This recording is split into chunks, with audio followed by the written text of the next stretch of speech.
Later on this year, there's a niche little indie movie coming out called Avengers Doomsday. I don't know, you may have heard of it. Not only will it see the return of the Avengers and the Fantastic Four, but also the original Fox X-Men, giving the original actors from the 2000s one last adventure on the big screen before we say goodbye to their beloved version of Marvel's mutants. Now you may be asking yourself, didn't they already get a super dramatic emotional send-off in 2024 and 2017 and 2014? Well, yeah, but I guess 4 times the charm. It's been like 20 years since the release of X-Men 3, and with the new reboot right around the corner, I think now would be a good time to look back at the original X-Men trilogy. How does it hold up after all these years? Well, let's find out. X-Men has to be one of the most important superhero movies ever made, the first Marvel movie of the new millennium, and part of a 3-hit combo sandwiched right between Blade and Spider-Man. All 3 movies established Marvel superheroes as a big deal on the silver screen after decades of DC dominance. X-Men 1, directed by Bryan Singer, focuses on Wolverine and Rogue, the newest recruits to Professor Charles Xavier's School for Gifted Youngsters, and his superhero team, the X-Men. This is the movie that gave us the generational casting of Hugh Jackman as Wolverine. While some complained at the time that his height and stature wasn't the most comic accurate, he nevertheless nailed the gruff, animalistic side of Logan, while also showing the character's caring, emotional side. From the moment they meet, he feels a lot like a big brother figure to Rogue, and this dynamic gives the film a lot of heart. The X-Men mythos is a lot, and it was a real challenge to set up all of it in one movie. From the school to the team, the allegories of prejudice between humans and mutants, Magneto and his brotherhood, it's a lot. So the audience has to be guided into the story slowly. They do this by using Rogue as a POV character, which was really smart. It gives the audience a young, innocent character to root for and empathize with. And because she's new to everything, the exposition doesn't feel forced, it feels necessary. The tactic of using an outside mutant who's new to the X-Men as an audience POV character is done again in the next 2 films, and it was also done in the X-Men animated series with Jubilee. The movie lays the groundwork for the X-Men super efficiently. We're introduced to the team, Xavier's school, and we have a good grasp on Charles and Eric's ideological conflict, as well as their tenuous friendship. The frenemy dynamic between the two is one of the most fascinating hero and villain relationships in all of comics, and it goes without saying that iconic British actors Patrick Stewart and Ian McKellen were perfectly cast, bringing in Eric gravitas to the film. Wolverine, Rogue, and Professor X are great, but it's really the other 3 main X-Men who feel the most sidelined. Cyclops, Jean Grey, and Storm don't really do much. To be honest, they don't even feel like real characters. Cyclops' whole character just comes down to being in love with Jean and hating on Wolverine. There's not much else going on with them. Both him and Jean are really just there to play off Logan. Storm feels even more irrelevant. She's just kind of there to fill out the team. These 3 X-Men are victims of a script that doesn't really have the time to flesh them out. And actually, the whole film feels kind of restrained and a little underwhelming. The action and effects aren't bad by any means, but it came out in 2000, so they're undeniably dated. They feel awkwardly choreographed and weirdly stilted. The look of the film also takes out the more colorful, wacky aesthetics of classic X-Men comics in favor of black leather and a darker, more muted color palette, which, to be honest, to me, it doesn't look bad at all. I actually think the black suits look super sick, but you can tell the creative team behind the film's art direction didn't want to go all out. They didn't want to make the film feel like real X-Men, as that would alienate audiences from taking the film seriously. You actually go outside in these things? What would you prefer? Yellow spandex? The film's plot sees Magneto kidnapping Rogue to build a machine which will turn humans into mutants and then kill them, and the X-Men have to stop him. It's a very standard, normal X-Men type story. It's good to introduce the team to general audiences, but it's pretty plain for longtime X-Men fans and for modern superhero fans looking back. Still though, it's a solid movie to kick off the series, and things could only get better from here. X2 is everything a sequel should be. It does everything that the original did, but just better, while building on its foundations to give us a bigger, more impactful story. Bryan Singer once again serves as director after the first movie, and he and his creative team were able to go bigger and bolder for the sequel. Wolverine is back searching for clues about his mysterious past. Meanwhile, Colonel William Stryker orchestrates a plot to steal Professor X's Cerebro technology and use it to target and telepathically kill all the world's mutants. The classic X-Men storyline, God Loves, Man Kills by Chris Claremont and Brent Eric Anderson serves as the primary inspiration for the movie's plot. To help save Charles, the X-Men are forced to team up with Eric and Mystique, so we get like a classic hero-villain team up. I love me some of that. Also, I gotta say, Magneto just has so many cool moments in this movie, like stopping the jet, the prison escape. Magneto was just straight aura farming the whole film. What are you doing?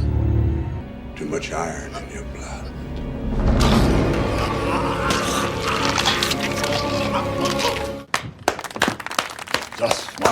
For lack of a better word, this movie is just cooler than the first one. So many badass scenes. Nightcrawler breaking into the White House is a banger of an opening. The teleporting effects still hold up for a movie that came out in 2003. There's an action scene where the X-Men are like in the Blackbird and Storm is like making tornadoes. Storm is one of the most OP X-Men with an amazing power set who's very underutilized in these movies, but this scene really gave her a chance to shine. The final battle at Alkali Lake is pretty epic, especially the fight between Wolverine and Lady Deathstrike. Matching Logan up against someone with a healing factor is prevalent across all these films because otherwise it's hard to bring stakes into a fight where the character is literally unkillable. This fight forces Logan to use his brain over his brawn and find a clever way to kill Deathstrike. Pretty brutal, pretty cool. The absolute pick of the bunch though is easily the invasion of the X-Mansion. I love the slow build of tension as the soldiers enter the school. Kinda random, but I also love this little interaction between Logan and Iceman.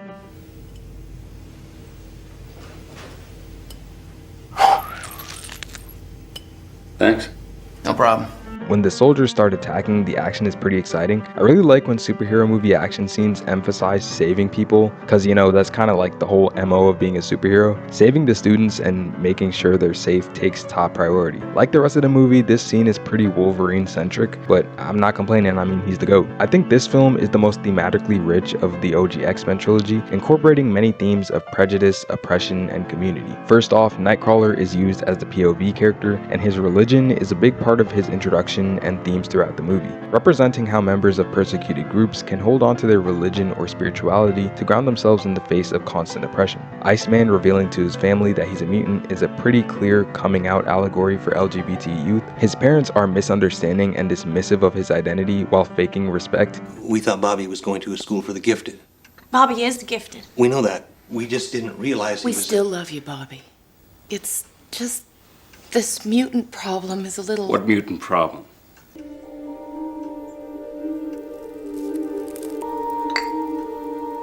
I can do a lot more than that.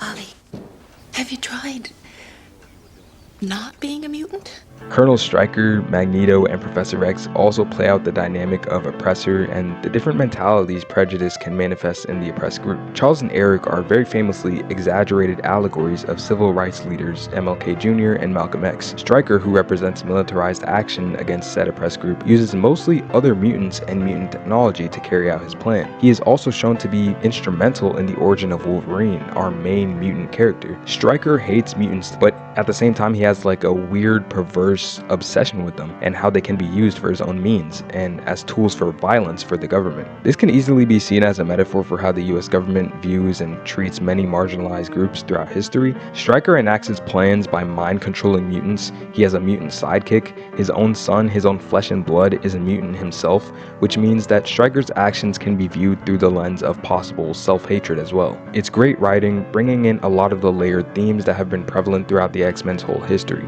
And yes, the X-Men is political. If you disagree, I mean, I don't know what to tell you. Now, this movie is by no means perfect. At the end of the movie, Jean sacrifices herself, and I've never really fully understood why. The movie sets up that she's like struggling to control her powers, and this final act of saving the rest of the X-Men was her gaining control by briefly tapping into the Phoenix Force. But she's such a non-factor throughout most of the narrative that this death that should feel like an emotional hammer just had me going like, I guess she's dead now. Cyclops is once again also not much of a character. He gets mind controlled by Stryker early in the story along with Professor X, so we never really see him lead the team. He shows up right at the end and cries about Jean. That's pretty much it, that's all he does. Cyclops is a superstar, all-star, Hall of Fame level X-Men character, but in this trilogy he's moving like a brown shirt with no badges. It's crazy. But it's alright because in the third movie I'm sure my boy Scott is gonna step up and have some really deep character moments and cool action scenes. Third time's a charm, trust. The pacing in the third act also feels a bit clunky and forced, but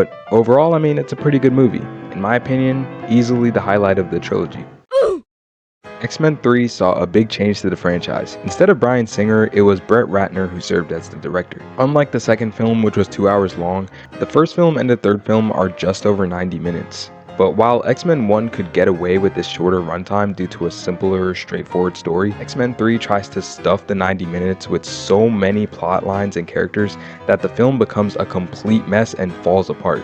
Jean Grey comes back to life through the power of the Phoenix Force and goes a little bananas, killing both Scott and Charles. Yep, Cyclops gets obliterated right at the beginning of this movie, very little character development in the first film, no show in the second film, killed in the third film. Wolverine just completely took his chain as the leader of the X-Men. Meanwhile, the government has developed a mutant cure, which leads to debate in the mutant community over whether or not it's ethical to take said cure and how the government will use it. Even Rogue considers taking the cure, so she can finally have some physical human connection after years of feeling isolated from people. Is it true? They can cure us? They can't cure us. You want to know why? Because there's nothing to cure. Nothing's wrong with you. Or any of us, for that matter. Magneto is like, nah, fuck that. Me and my brotherhood are going to war with the humans because they're going to put the cure into a weapon and force it on mutants. And you know what? Magneto was absolutely right. Say what you will about this movie, but Ian McKellen is great as Magneto. I think he somewhat carried this trilogy, and dare I say, this is the best Magneto film out of all three. He's stopping trucks with a flick of the wrist, he's lifting bridges like it's nothing, straight farming aura, and it's peak cinema. The Cure plotline is based on a story from Joss Whedon's astonishing X-Men run in the 2000s. I think Magneto mobilizing his forces in retaliation to the Cure is really interesting and thematically rich. It's a great source of conflict with the X-Men. But then they gotta awkwardly shoehorn in the Dark Phoenix saga with very little development. The explanation for how Jean comes back is weak, and little to no meaningful character depth is given to either Wolverine or Jean.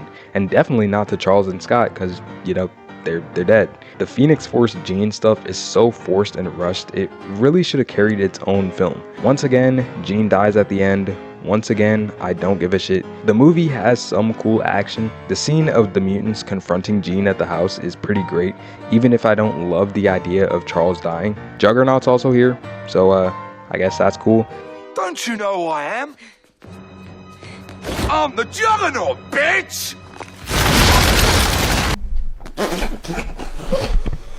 I like Shadowcat, and the scene of her phasing through the walls while Juggernaut just smashes into them headfirst is low-key tough, I'm not gonna lie. But just like Spider-Man 3 and TASM 2 and maybe even The Dark Knight Rises, we have yet another case study of a superhero film that's just massively overstuffed. There's way too much going on, and none of it is properly fleshed out into a good story. To be honest, I think the reboot era from First Class to Dark Phoenix does a better job capturing the true spirit of the X-Men more so than the original films. While the 2000 trilogy is fantastical, it remains tethered to real-world aesthetics, darker color palettes, and simplistic general audience-friendly stories. The reboot films showcase retro vibes from the 60s, 70s, and 80s, golden ages of X-Men comics. They expand into a brighter color palette with wackier, more comic booky suits, and they embrace the weird side of the X-Men mythos, apocalypse, time travel, the Sentinels, and in Dark Phoenix they even just throw in aliens. The later films also shifted from the over-reliance on Logan. I love Wolverine, like I said, he's the GOAT. Hugh Jackman is iconic and consistently great in the role, but he's not the only X-Man deserving of the spotlight. Subsequent films embrace the central dynamic between Eric and Charles, and spotlight characters like Beast, Mystique, Jean Grey, Cyclops, and Quicksilver. Also, Wolverine's two best movies come after the OG trilogy. Obviously, you have the universally beloved tragic western that is Logan, but also the criminally underrated neo-noir modern samurai film that is The Wolverine from 2013. This reboot era, like the series as a whole, is pretty hit or miss, but I believe that First Class, Days of Future Past, and Logan are the strongest films in the whole series. But while the 2000s trilogy may not have the deepest character development, it may not have the best action, or feel the most like comic X-Men, they do undoubtedly capture the themes of the X-Men very well, and are three fun films that help set up the modern superhero movie landscape that we enjoy today. That being said though, I think these characters have just been rehashed to death for the past 20 years, and we desperately need a new version. I hope Doomsday is truly the last we've seen of this iteration of the team, because I'm ready for a new era. While I may not get everything I want from an X-Men movie out of the OG Fox movies, hopefully the new MCU reboot will take the many positives that they established and build on them to give us our best yet on-screen version of Marvel's mutants. If you liked the video, like the video, and consider subscribing to the channel for more movie discussion videos like this. As always, thanks for watching. It's your boy XO Dash, signing out.